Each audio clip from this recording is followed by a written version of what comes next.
Здравствуйте! В эфире актуальное интервью в студии Валерия Наумова.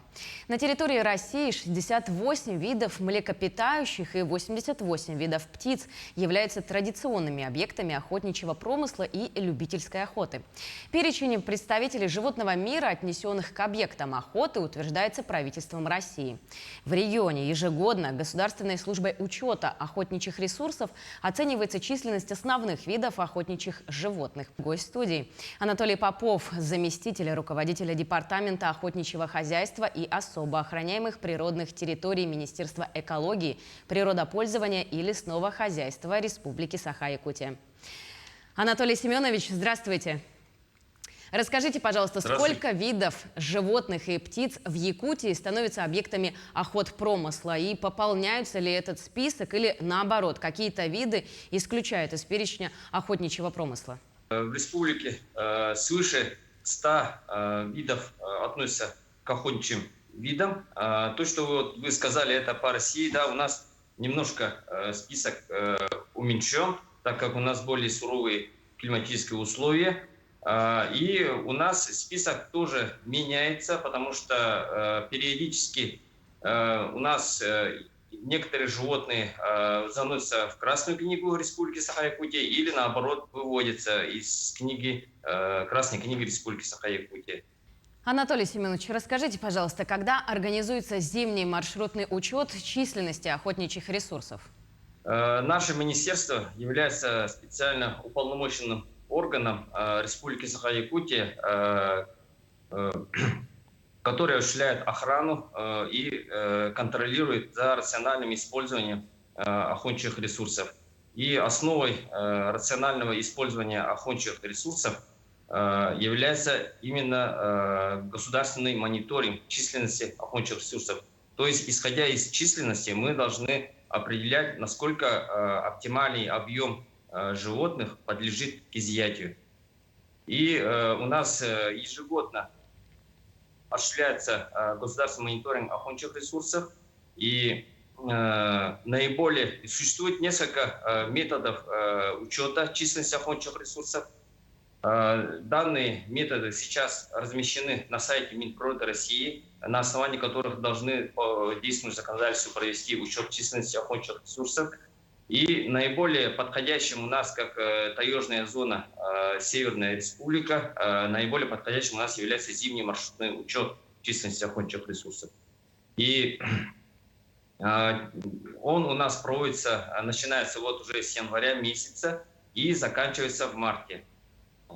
Сейчас у нас подготовлено маршруты свыше 10 тысяч маршрутов, 10 тысяч 60, если быть точнее, маршрутов зимнего маршрутного учета. Это свыше 100 тысяч километров. Они будут проведены по общедоступным охотничьим угодьям, по закрепленным охотничьим угодьям за юридическими лицами и индивидуальными предпринимателями и за особо охраняемыми природными территориями. По результатам государственного мониторинга охотничьих ресурсов мы устанавливаем лимиты и квоты добычи охотничьих ресурсов на основании, которые у нас утверждаются на следующий охотничий сезон. Но вы уже уточнили, сколько маршрутов утверждено на сегодня. Расскажите, кто проводит учет этих самых маршрутов? В соответствии с законодательством, да, у нас охотничьи угодья на несколько категорий. Это общедоступные охотничьи угодья, закрепленные охотничьи угодья за юридическими лицами, индивидуальными предпринимателями и особо охраняемые природные территории республиканского значения. И на общедоступных охотничьих угодьях и особо охраняемых природных территориях республиканского значения полевые работы у нас проводит дирекция биологических ресурсов и особо охраняемых природных территорий и природных парков, а также территориальные подразделения нашего министерства. А на закрепленных охотничьих угодьях проводят охотпользователи, за которыми закреплены данные охотничьи угодья. А можете ли вы рассказать, как ведется наблюдение за вот этими самыми маршрутами? Может быть, как-то изучаются следы животных или еще у вас есть какие-то свои методы? Вот эта методика зимнего маршрутного учета уже она утверждена, и именно делается по пересечению следов. По следам животных осуществляется в соответствии там с маршрутами, периодичностью. Все это утверждено методикой. Расскажите, пожалуйста, как численность влияет на объемы охот промысла?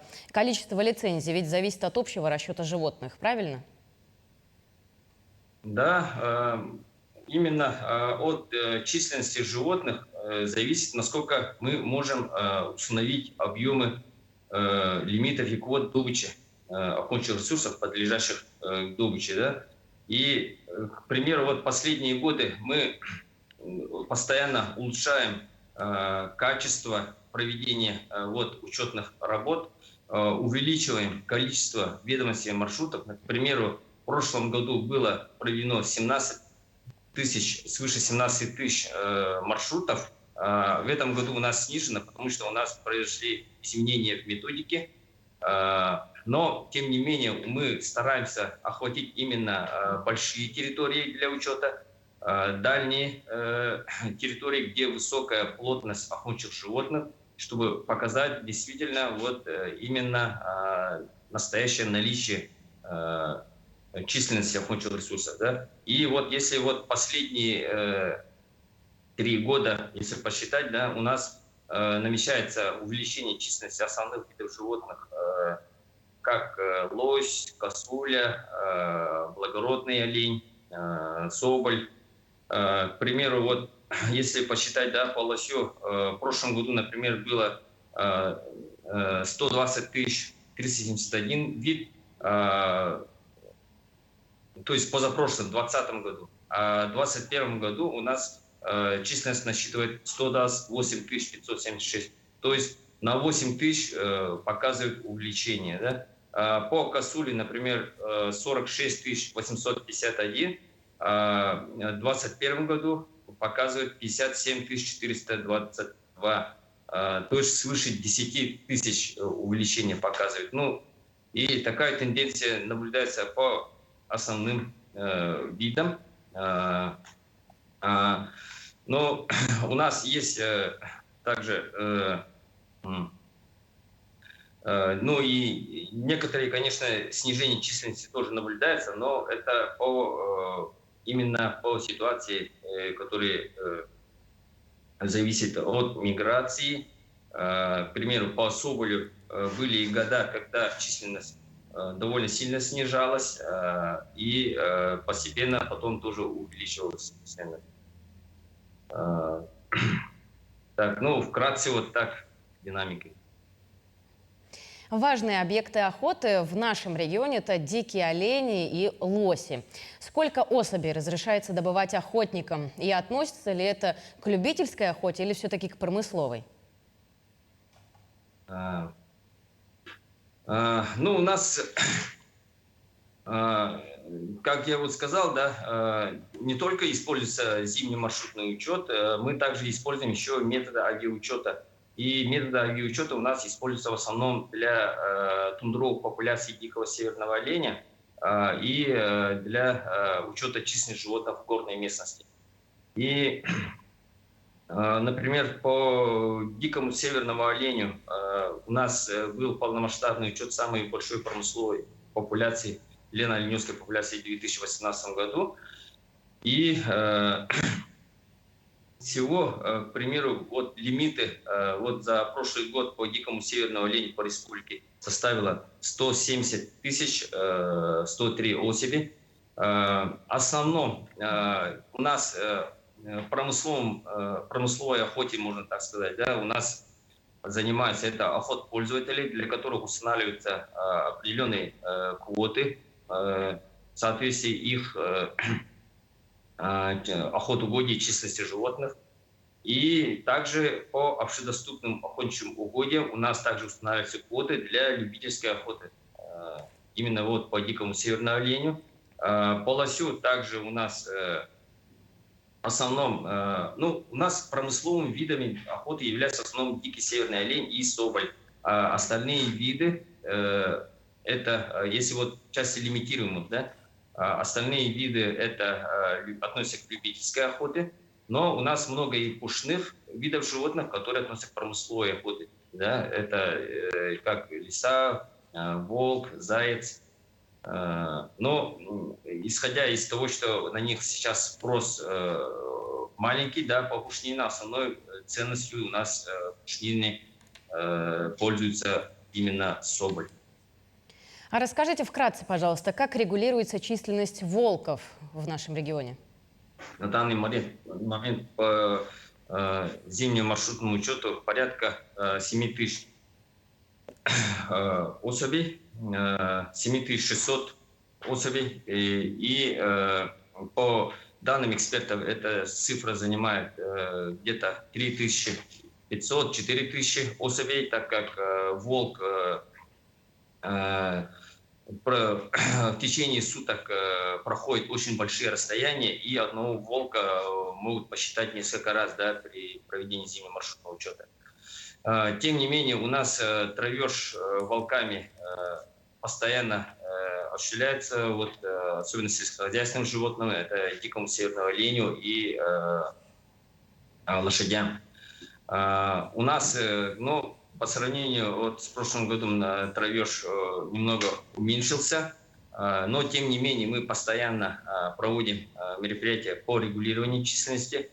Вот именно хищников волков в каждом районе у нас организованы специализированные бригады по численности, по добыче волков, которые у нас обеспечиваются нашей дирекцией биологических ресурсов. И мы выносим ежегодно решение о регулировании численности волков, на основании которого вот выдаются разрешения на регулирование численности. И мероприятия проводятся по тем местам, где наблюдается наибольшее количество травежа волками.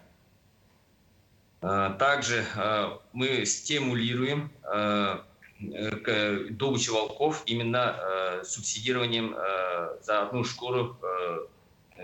При сдаче шкуры выплачивается 20 тысяч рублей и щенка волка 5 тысяч рублей. Спасибо вам большое, Анатолий Семенович, за нашу беседу, за то, что ответили на все наши вопросы. Ну а я напомню, что вы смотрели актуальное интервью, в котором мы сегодня разговаривали с Анатолием Поповым, заместителем руководителя Департамента охотничьего хозяйства и особо охраняемых природных территорий Министерства экологии, природопользования и лесного хозяйства Республики Саха-Якутия. Всего доброго.